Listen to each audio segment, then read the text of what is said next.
네, 안녕하십니까. 김종일 목사입니다. 혹시 그 세대주의란 말을 들어보신 적이 있으십니까? 이 한국교회는 이 근본주의 혹은 세대주의의 그 영향을 참 많이 받았습니다. 최근 그 미국이 그 이스라엘에 있는 대사관을 예루살렘으로 이렇게 옮기는 일이 있었습니다. 그리고 예루살렘에는 지금 제3성전을 건립하기 위한 그런 운동이 활발합니다. 이러한 것들을 보면서 이것이 이제 말세의 징조다. 이스라엘의 회복이 되면 종말이 임박한 것이다. 이런 식으로 보는 그런 이야기들이 있습니다. 이게 다 그 세대주의의 영향 때문입니다. 그래서 한국 교회에 만연해 있는 이 세대주의가 무엇이고, 세대주의가 갖고 있는 그런 문제점들에 대해서 한번 살펴보는 시간을 갖도록 하겠습니다.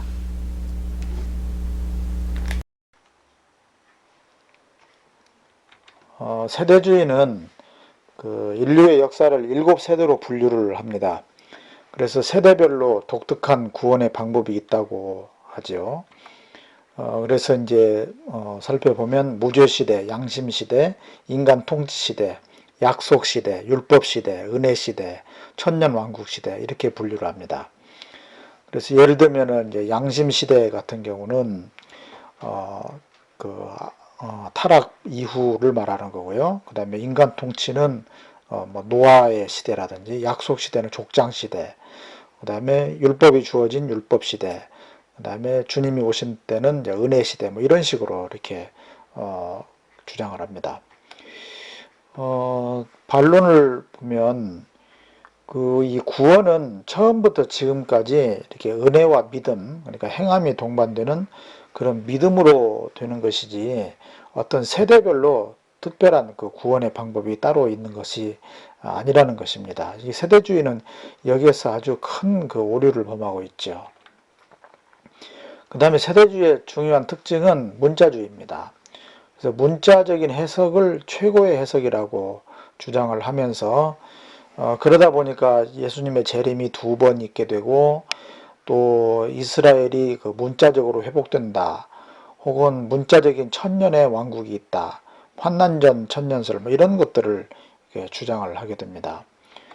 그 성경은 다양한 장르가 있습니다. 그래서 시나 산문, 역사, 서신, 묵시문학 이런 그 여러 가지 장르가 있는데, 이 장르에 맞는 그런 해석을 해야지 문자적인 해석만 가지고서는 성경을 제대로 해석할 수 없고, 그래서 자꾸 왜곡이 발생합니다.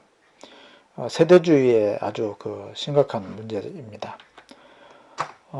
또한 그 세대주의에서는 이스라엘과 신약교회를 이렇게 분리하는데요. 그래서 이스라엘과 신약의 교회는 각각 다른 하나님의 백성이다 라고 하는 관점을 가지고 있습니다. 예수님이 오셨을 때 이제 이스라엘이 불순종이었죠. 그랬기 때문에 이방인을 중심으로 한 신약교회가 형성이 되었다. 그렇게 주장을 하면서 이 신약교회는 7년 대환란 이전에 이제 휴거를 한다는 거예요. 예수님이 이제 공중 재림을 하는데 그거는 비밀 재림이고 1차 재림인데, 그때 그 신약교회가 환란을 당하지 않고 휴거한다. 그리고 나서 7년간의 혼인잔치가 있고, 이후에 이제 2차 재림이 지상재림인데요. 지상재림이 이루어지는데, 그때 이스라엘이 이제 회복하고 천년왕국이 이루어진다. 그래서 이스라엘은 이 지상에서의 천년왕국을 경험하게 된다. 이런 이야기입니다. 그런데 너무 이런 주장은 성경하고는 맞지가 않아요. 예수님은 그 이스라엘의 본 자손들이 마지막에 회복된다고 말씀하시지 않고 쫓겨난다고 말씀하고 있습니다. 그래서 그 이방 사람들이 구원을 받고, 그리고 아브라함과 이삭과 야곱과 함께 천국에 앉게 된다. 이렇게 이제 말씀을 하셨어요. 마태복음 8장에 보면 분명히 그렇게 언급하셨어요. 동서로부터 많은 사람이 이르러 아브라함과 이삭과 함께 천국에 앉으려니와 나라의 본 자손들은 어두운 데 쫓겨나 거기서 울며 이를 갈미 있으리라. 회복을 말하지 않습니다. 불순종했기 때문에 이스라엘 백성이 쫓겨난다고 말하고 있습니다. 또 마태복음 22장을 참고해 보면 혼인잔치에 청함을 받은 비유가 있는데요. 거기에는 그 이스라엘 민족들이 그 청함에 응하지 않으니까 택함을 받지 못하는 거예요. 그래서 다른 손님, 이방인으로 채워지는 것을 말해주고 있습니다. 그래서 청함을 받은 이스라엘은 많지만 불순종하기 때문에 택함을 받지 못했고요. 그래서 그 이스라엘 택함을 받지 못한 이스라엘이 아주 적다. 그것은 주님께 순종한 사람이 적다는 것이죠. 그리고 불순종한 이스라엘은 이제 거부되는 것을 말하고 있습니다.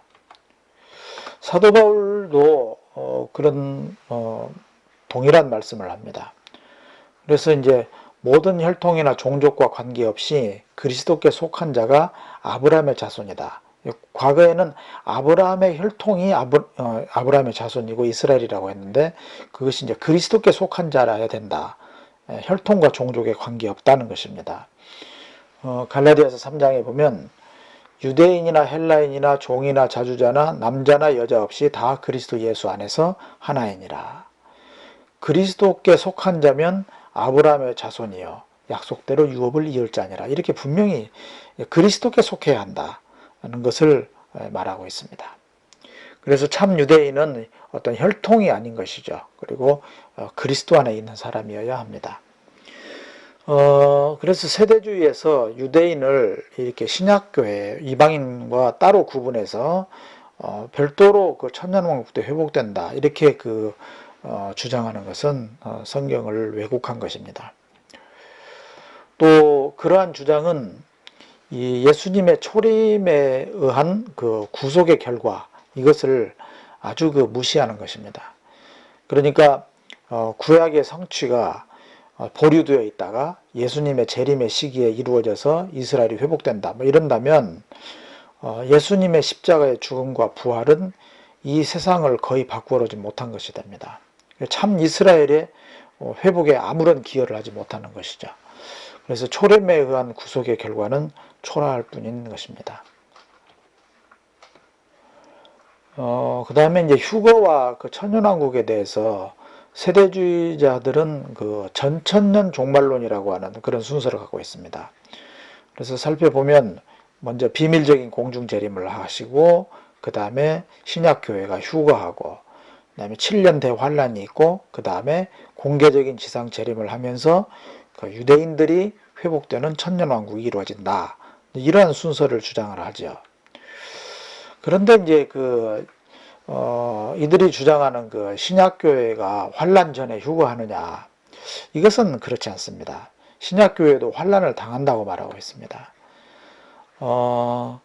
그리고 이제 천년왕국이 그 두 번째 재림 후에 유대인들의 그 왕국으로 지상에서 건설된다고 이제 그렇게 주장하는데요.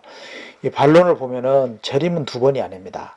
재림은 한 번에 이루어지고 성경에 두 번이란 말씀이 없습니다.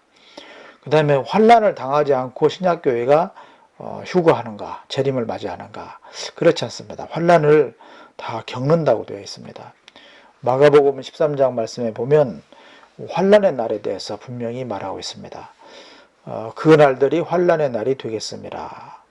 그리고 주께서 그 날들을 감하지 아니하셨더라면 모든 육체가 구원을 얻지 못한다 이렇게 말하고 있어요. 그래서 신약교회도 마지막 날에는 그 환란을 당하는 것으로 되어 있습니다. 그 다음 이제 참고로 이 천년왕국에 대한 주장들을 간단히 살펴보면요. 먼저 이 전천년설이 있습니다. 전천년설은 천년왕국 전에 재림이 있다. 그러니까 예수님이 재림한 다음에 천년왕국이 이루어진다고 보는 견해가 전천년설입니다.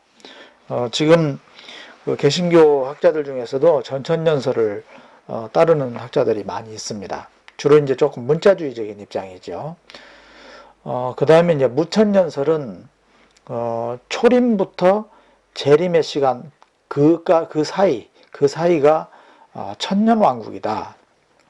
이렇게 보는 견해입니다. 그렇게 볼 만한 그런 성경적인 근거도 많이 있고요.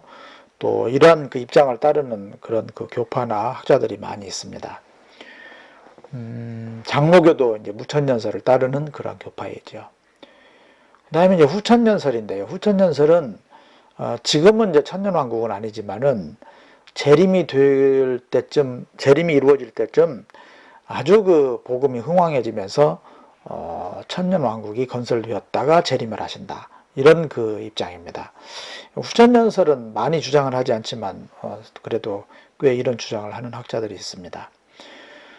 그래서 이제 우리는 이 그 휴거나 뭐 재림이나 천년왕국 이런 것들에 대해서 다양한 견해들이 있기 때문에 그 어느 주장도 정확하지가 않습니다. 그래서 어느 한 가지 주장이 옳다, 반드시 그것이 정답이다 이렇게 주장하는 것은 바람직하지 않습니다. 그래서 우리는 좀 잘 모른다, 불가지론적인 입장을 좀 가지고 있는 것이 좋겠습니다. 그 다음에 기타 이제 세대주의의 문제점들을 보면 굉장히 강한 배타성입니다. 그래서 이 사람들은 자신들이 그 어떤 편협한 교리를 만들어 놓고 그것이 최고라고 주장을 하죠. 이 근본주의하고 굉장히 유사합니다. 문자주의, 배타주의 이런 입장에 빠져 있는 것이죠. 그 다음에 매우 이제 공격적이고 공격적인 그런 선교 활동을 합니다. 그래서 뭐 이슬람권이라든지 이런 쪽에 선교를 많이 하는데 그들의 주장은 뭐냐면 이스라엘의 회복이 바로 주님의 재림을 앞당기는 것이다. 그래서 그 백투 예루살렘으로 가야 된다. 예루살렘의 회복을 위해서 우리가 서진해야 된다 하면서 이제 그런 백투 예루살렘 운동을 하기도 합니다. 그 다음에 이제 검증 안 된 주장들을 많이 하죠.